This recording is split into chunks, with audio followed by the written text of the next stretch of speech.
өдөр бүр тохиолдож байдаг. Хуурамч байхаа албаар хийгээд гаргаж байгаа юм биш үү гэд лам амдаа уралдаад их ярьдаг да. Гэхдээ өнөөдөр бидний үзүүлэх гэж байгаа бичлэг бол жоохон ч гэсэн таны эргэлзээг харилах байх. Одоо ингээд шууд бичлэгээ үзцгээе.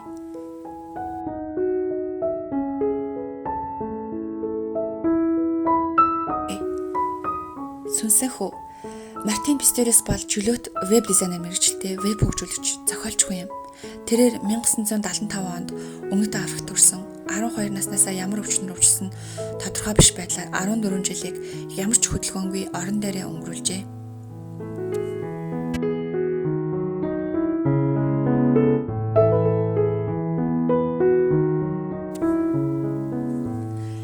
Нэгэн удаа сургуулиасаа гэртээ ирэхэд би энэ маш ядрангуй болж гар хөлн хөдлөхгүй болох мэдрэмж төрж байснаа хэд хоногийн дараа гар хөлөө удирдах чадхаа болж удаан хугацаагаар унтаж эхэлсэн байна. Ингээд үүнээс хэд хоногийн дараа комын байдалд бүрэн шилжжээ.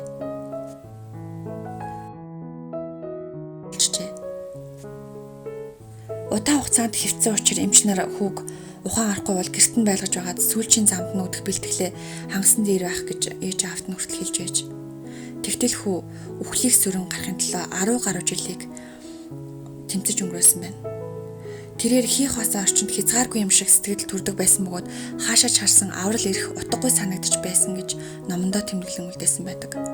Нэг удаа ээжийнхэн "Хүү минь ингэж байхаар үхсэн дээр байх та" гэсэн үгийг сонсоод хизээч мартахааргүй чийжилсэн байдаг.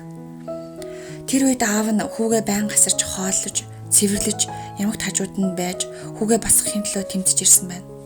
Хүү аавынхаа хажууд байхдаа "Аава, би энд байна шүү дээ" гэж хэлж байсан ч аав нь сонсдоггүй байлаа.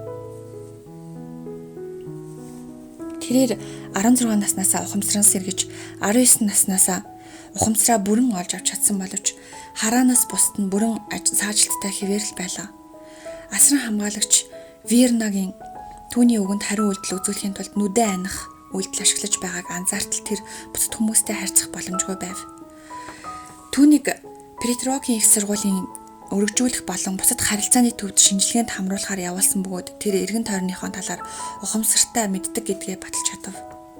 Ингээд үүний дараа эцэгхийн түүнд ярианыг компьютер бэлгэлж тэр биеийнхээ зарим дээд функцийг аажмаар сэргээж эхлэв.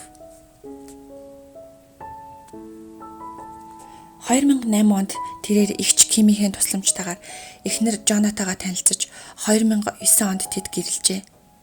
Тэрээр Сүнсэнхүү хэмээх өөрийн намтрыг 2011 онд хэвлүүлсэн байна. Одоо тэрээр бусдтай харилцахын тулд байнга ярианы компьютерыг ашигладаг бөгөөд нэгэн компанид веб дизайнер ажиллахын зэрэгцээ бусад хосуудын адил эхнэр Жонатагаа аз жаргалтай амьдарч байгаа юм.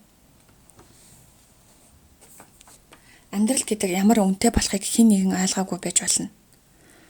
Тэгвэл та өнөөдөр эрүүл сарвал байгаадаа талархаж амьдраарай. Ингээд дараагийн онцгой зүйлээр уулзцгаая.